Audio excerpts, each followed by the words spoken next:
A toy is in the form of a cone of radius 3.5 centimeter mounted on a hemisphere of same radius.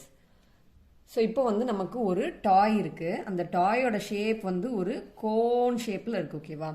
So அந்த cone வந்து எது மேலே mount ஆகிருக்குன்னு பார்த்தோம்னா mounted on a hemisphere of same radius. அப்போ அந்த கோனோட அதே ரேடியஸ்க்கு தான் அந்த ஹெமிஸ்பியரும் இருக்குது.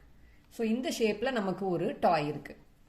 இப்போ இந்த ரேடியஸ் தான் எவ்வளோ கொடுத்துருக்காங்கன்னு பார்த்தா radius of the cone and radius of the hemisphere வந்து நமக்கு 3.5 சென்டிமீட்டர்னு கொடுத்துருக்காங்க. The total height of the toy is 15.5 centimetre. அப்போ அந்த டோட்டல் ஹைட் வந்து எவ்வளோ கொடுத்துருக்காங்கன்னு பார்த்தா நமக்கு டோட்டல் ஹைட் வந்து 15.5 சென்டிமீட்டர்னு கொடுத்துருக்காங்க. Find the total surface area of the toy. இப்போது இதோட டோட்டல் சர்ஃபேஸ் ஏரியா என்ன அப்படிங்கிறத நம்ம எப்படி கண்டுபிடிக்கணும் அப்படிங்கிறத இந்த வீடியோவை கீழே கிளிக் பண்ணி ஃபுல்லாக பாருங்கள்.